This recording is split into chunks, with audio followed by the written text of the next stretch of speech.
désirs avéroïstes. Chapitre 1er. 1.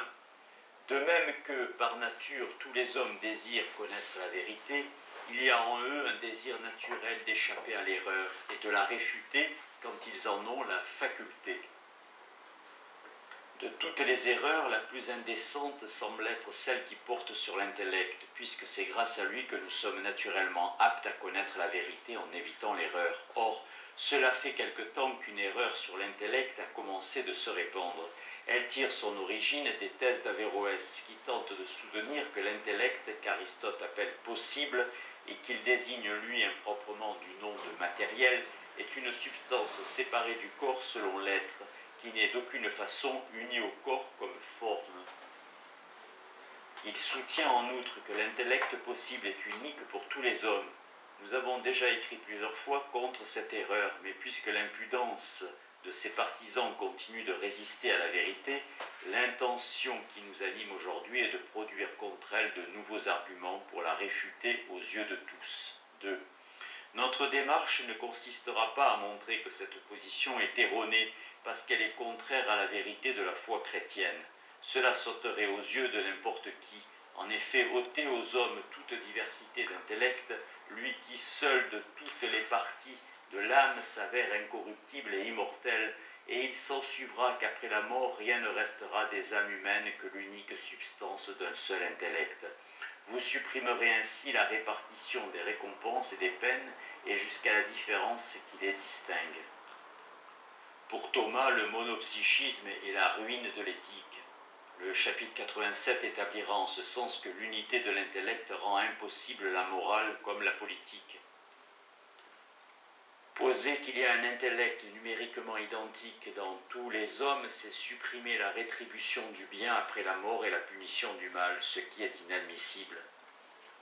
Avec Bazan, le scénario est plus explicite et le verdict identique à celui de Thomas. La thèse opposée à Averroès est notre foi et je la confirme par des arguments. Voici le premier. S'il y avait un seul et même intellect en tous, la récompense de tous ceux qui vont au ciel serait unique et identique, et le péché de ceux qui sont en enfer serait le même. Et identique serait la récompense de Saint Pierre, les autres apôtres et d'un simple paysan. Or, selon notre foi, cela est impossible à soutenir. Donc, il est impossible qu'il y ait un unique intellect en tous. Notre intention est de montrer que la dite position est aussi contraire au principe de la philosophie qu'au dogme de la foi. Et puisqu'en la matière certains, comme ils s'en targuent eux-mêmes, ne veulent rien savoir de ce que disent les latins, mais prétendent suivre exclusivement ce que disent les péripatéticiens, alors qu'ils n'ont jamais vu aucun livre d'eux sur le sujet, à l'exception des livres d'Aristote, le chef d'école de la secte péripatéticienne, nous montrerons tout d'abord que la dite position est absolument contraire à ses paroles comme à sa doctrine. 3. Pour commencer, il faut rappeler la première définition de l'âme donnée par Aristote dans le deuxième livre de l'âme. L'âme est l'acte premier d'un corps naturel organisé. Mais pour que l'on n'aille pas dire que cette définition ne convient pas à chaque espèce d'âme sous prétexte que dans les lignes qui précèdent Aristote parle au conditionnel, le texte dit « S'il faut formuler quelque chose de commun à toute espèce d'âme, ce qu'ils comprennent comme si précisément c'est impossible, il faut aussi prendre garde au passage qui suit. » Car il précise « Nous avons donc bien dit ce qu'était l'âme universellement parlant, c'est une substance dans le sens de forme, c'est-à-dire de quiddité de ce genre de corps. Autrement dit, c'est la forme substantielle d'un corps naturel organisé. » 4. Et pour que l'on n'exclue pas la partie intellective de cette universalité, Aristote prend les devants et dit que l'âme ne soit pas séparable du corps, ou du moins certaines de ses parties, si elle est naturellement partageable. Cela est parfaitement évident. 4. Et pour que l'on n'exclue pas la partie intellective de cette universalité, Aristote prend les devants et dit que l'âme ne soit pas séparable du corps, ou du moins certaines de ses parties, si elle est naturellement partageable. Cela est parfaitement évident. En effet, l'acte de certaines parties est celui de parties du corps, mais pour certaines autres, rien n'empêche la séparation, car elles ne sont l'acte d'aucun corps. Or, ces derniers mots ne peuvent être compris que de ce qui relève de la partie intellective, à savoir l'intellect et la volonté. Il en ressort donc manifestement que certaines parties de cette âme, qu'il avait précédemment définies universellement parlant comme acte d'un corps, sont effectivement l'acte de parties précises du corps, et que certains autres, en revanche, ne sont l'acte d'aucun corps. En effet, comme on le verra plus bas, c'est une chose que l'âme soit l'acte d'un corps et une autre que l'une de ses parties soit l'acte d'un corps. C'est pourquoi dans ce même chapitre, il prouve que l'âme est l'acte d'un corps en s'appuyant sur le fait que certaines de ses parties sont l'acte d'un corps. Là où il dit, il faut appliquer à savoir au tout ce qui a été dit des parties. 5. En outre, grâce à la suite, il est encore plus clair qu'il inclut aussi l'intellect dans la généralité de sa définition. Dans la suite, en effet, il prouve abondamment que l'âme est l'acte d'un corps, notamment quand il pose qu'une âme séparée n'est pas vivante en acte. Toutefois, puisqu'une chose peut être dite telle, vivante en acte, du fait de la présence d'une autre chose, non seulement si cette dernière est sa forme, mais même si elle est son moteur, comme il y a combustion en acte d'un combustible en présence d'un comburant, et mouvement en acte de tout mobile en présence d'un moteur. Quelqu'un pourrait demander si en présence de l'âme le corps vit en acte, comme un mobile se meut en acte de présence d'un moteur, ou comme une matière est en acte de présence d'une forme. Ce d'autant plus que pour Platon, l'âme n'est pas unie au corps comme une forme, mais comme un moteur ou un pilote. On le sait grâce à Plotin et à Grégoire de Nice, que j'invoque maintenant parce que ce ne sont pas des latins mais des grecs. En outre, Aristote lui-même laisse planer le doute quand il ajoute de plus, on ne voit pas encore si l'âme est l'acte du corps comme le pilote du navire. Et c'est parce que le doute subsiste après cela qu'il termine en demandant que l'on s'en tienne à titre de simple métaphore à cette détermination et à cette description de l'âme, car à ce moment il n'y a pas encore établi la vérité avec certitude.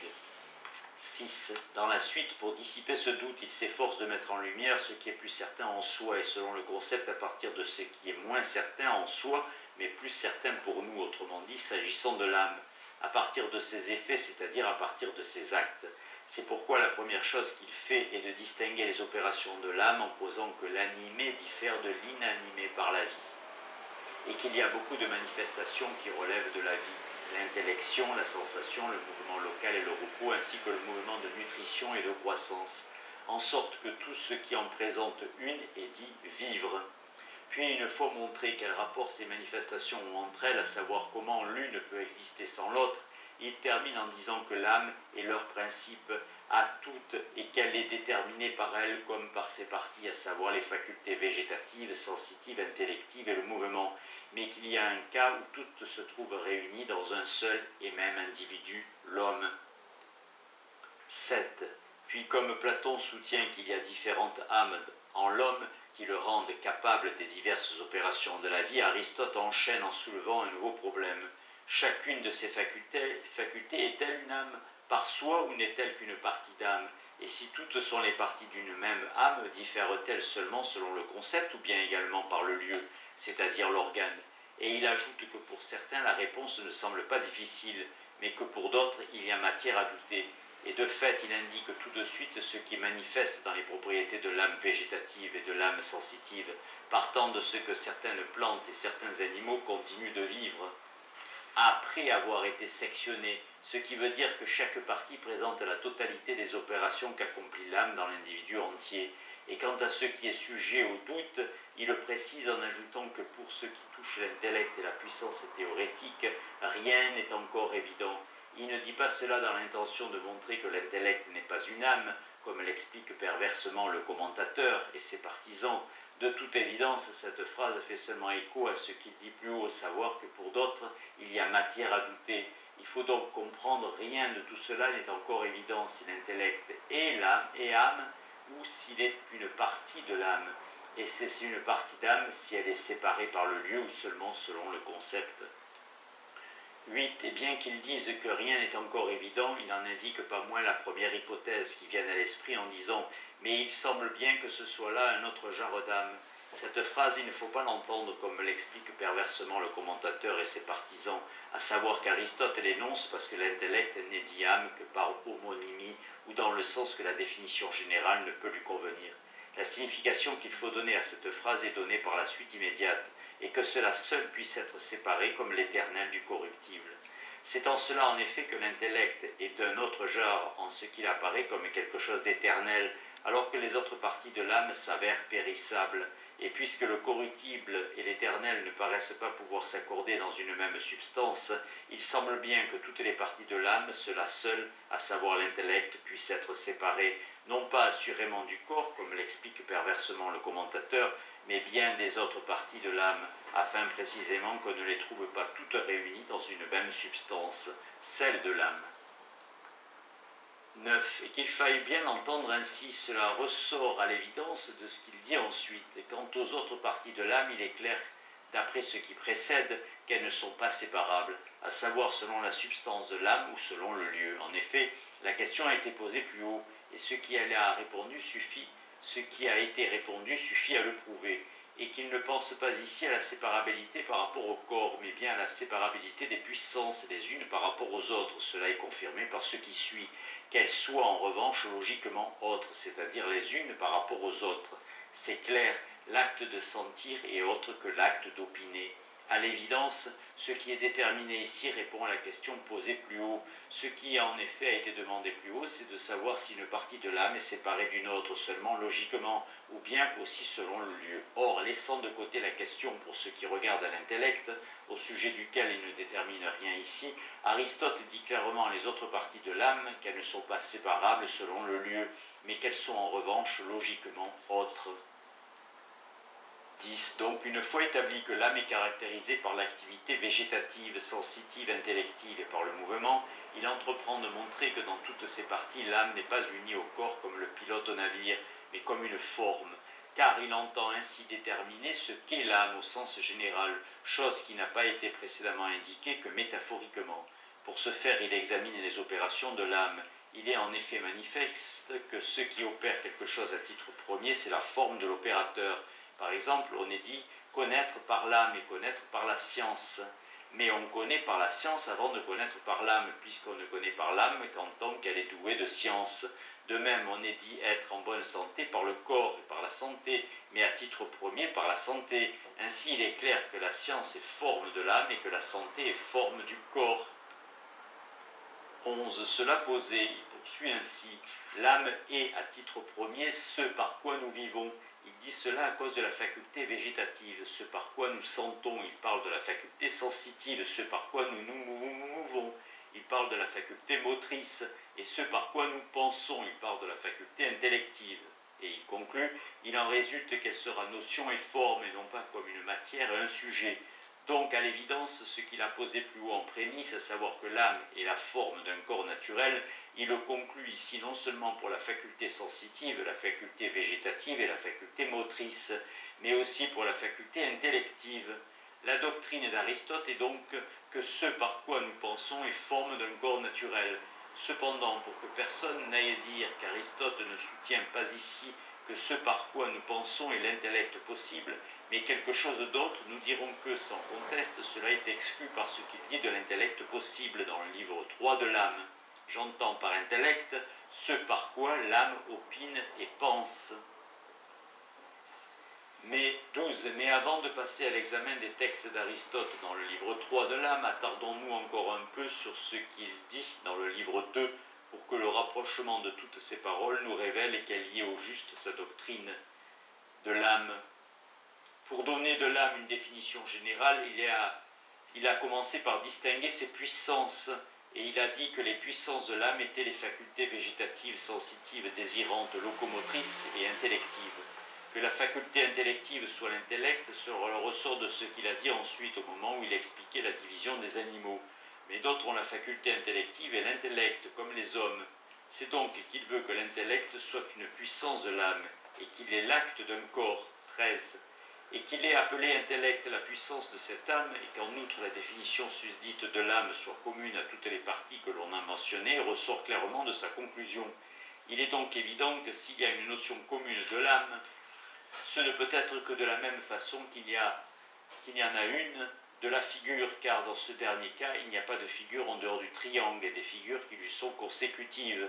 Et dans le cas qui nous occupe, il n'y a pas d'âme non plus en dehors des âmes que l'on a énumérées. Il n'y a donc pas à chercher une autre âme en dehors des âmes susdites auxquelles la définition de l'âme posée plus haut est commune.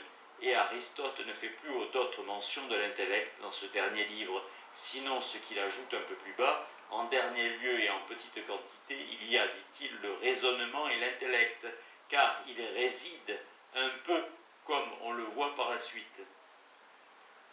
14. Mais puisqu'il y a une grande différence dans la manière de fonctionner entre l'intellect et l'imagination, il précise que ce qui concerne l'intellect théorétique est une autre question, et de fait il en diffère l'enquête jusqu'au livre 3.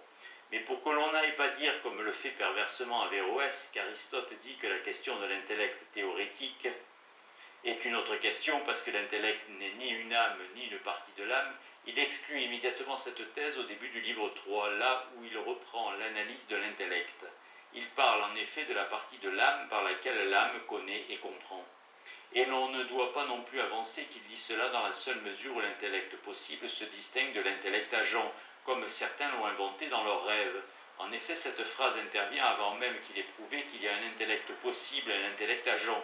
C'est pourquoi il faut dire qu'il appelle ici globalement partie l'intellect en tant qu'il contient l'agent et le possible, comme auparavant il avait dans le livre 2 clairement distingué entre l'intellect et les autres parties de l'âme, ainsi qu'on l'a déjà dit. 15. Et il faut considérer comme il le mérite le soin et l'ordre admirable qu'Aristote met dans sa démarche.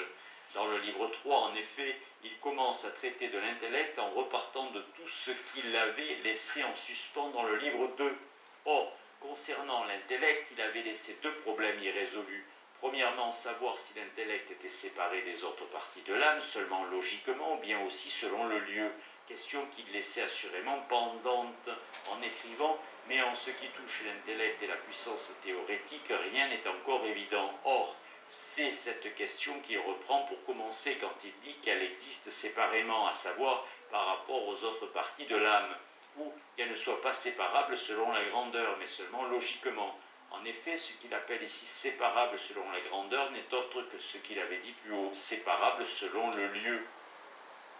16. Deuxièmement, il avait laissé indéterminée la question de la différence entre l'intellect et les autres parties de l'âme, en disant ensuite, quant à ce qui concerne l'intellect théorétique, c'est une autre question. Or, c'est de cela qu'il s'enquiert à nouveau maintenant quand il dit, nous avons à examiner quelle différence présente cette partie. Or, cette différence, il tente de la signer de manière telle qu'elle soit compatible avec l'une et l'autre branche de l'alternative, à savoir que l'âme intellective soit séparable des autres parties selon la grandeur ou le lieu, ou qu'elle ne le soit pas. Cela, sa manière même de s'exprimer, l'indique bien. Il dit en effet, nous avons à examiner quelle différence présente l'intellect par rapport aux autres parties de l'âme, qu'il soit séparable d'elle selon la grandeur ou le lieu, c'est-à-dire selon le sujet ou qu'il ne le soit pas, mais qu'il le soit seulement logiquement. Il est donc clair à le lire qu'il n'entend pas montrer cette différence en faisant de l'intellect une substance séparée du corps selon l'être, car cela ne serait plus compatible avec l'une et l'autre des deux branches susdites. Il entend assigner la différence au niveau de la manière de fonctionner. C'est pourquoi il ajoute et comment enfin se produit l'intellection elle-même. Ainsi donc, compte tenu de ce que nous pouvons tirer des paroles qu'Aristote a prononcées jusqu'à cet endroit, il est clair qu'il veut que l'intellect soit une partie de l'âme qui est l'acte d'un corps naturel. 17. Mais puisque de leur côté les avéroïstes prétendent tirer de certains passages ultérieurs que pour Aristote l'intellect n'est ni une âme qui est l'acte d'un corps, ni la partie d'une telle âme, il nous faut examiner la suite du livre 3 avec encore plus de soin. Or, donc, à peine posé la question de la différence de l'intellect et du sens, il demande en quoi l'intellect est semblable au sens et en quoi il en diffère. En effet, plus haut, il avait fixé deux choses au sujet du sens, qu'il est en puissance par rapport au sensible et qu'il pâtit de l'excès de sensible jusqu'à la destruction. C'est donc de cela que s'enquiert Aristote quand il dit « Si donc le penser est analogue au sentir, penser consistera ou bien à pâtir sous l'action de l'intelligible, en sorte qu'il y aura corruption de l'intellect par excès d'intelligible, comme il y a corruption du sens par excès de sensible, ou bien dans un autre processus du même genre. Ce qui veut dire, ou bien penser consistera dans un processus du même genre, c'est-à-dire semblable à la sensation, mais autre dans la mesure où il ne comporte pas de passion. 18. Il répond aussitôt à cette question en tirant sa réponse non de ce qui précède, mais de ce qui suit, passage dont le sens toutefois se découvre à partir de ce qui précède. Il dit qu'il faut que cette partie de l'âme soit impassible, pour ne pas risquer d'être détruite comme le sens, et il précise que même si l'on considère à un sens général que penser c'est pâtir, la passion qu'elle subit est différente. C'est en cela donc qu'elle diffère du sens. Mais ensuite, il montre en quoi elle s'accorde avec le sens, parce qu'il faut qu'une partie de ce genre soit susceptible de recevoir la forme intelligible et qu'elle soit en puissance à l'égard de cette forme sans être la même chose en acte, selon sa nature. Comme on a dit plus haut, du sens qu'il est en puissance à l'égard des sensibles et non pas en acte. Et de cela, il conclut qu'il faut que l'intellect se rapporte aux intelligibles comme la faculté sensitive se rapporte aux sensibles. 19. Il fait cette observation pour exclure l'opinion d'Empédocle et d'autres anciens qui soutenaient que le connaissant est de la même nature que le connu, au sens où, par exemple, nous connaîtrions la terre par la terre et l'eau par l'eau. Or, Aristote a montré plus haut que cela n'était pas vrai pour le sens, puisque la faculté sensitive n'est pas en acte ce qu'elle sent, mais seulement en puissance. Et il dit ici la même chose de l'intellect. 20. La différence entre le sens et l'intellect réside donc en cela que le sens ne peut connaître tout, mais que la vue connaît seulement les couleurs, l'ouïe, les sons, et ainsi de suite. L'intellect, au contraire, connaît tout d'abord tout absolument parlant, estimant que le connaissant doit avoir la nature du connu. Les philosophes anciens disaient que pour que l'âme connaisse tout, il faut qu'elle soit un mixte des principes de tout.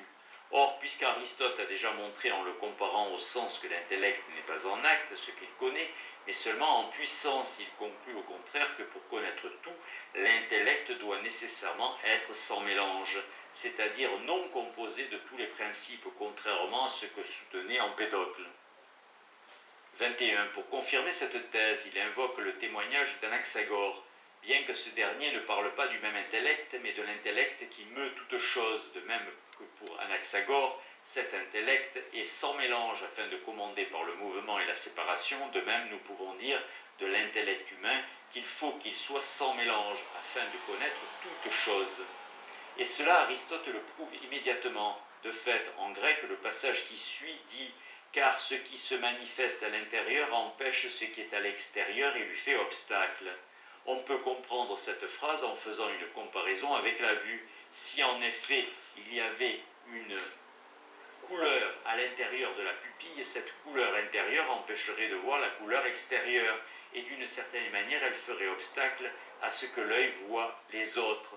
De même, si une des natures élémentaires entrant dans la composition des choses que connaît l'intellect, par exemple la terre ou l'eau, ou le chaud et le froid, ou autre chose de ce genre, était à l'intérieur de l'intellect, cette nature interne lui ferait obstacle et empêcherait d'une certaine manière de connaître les autres.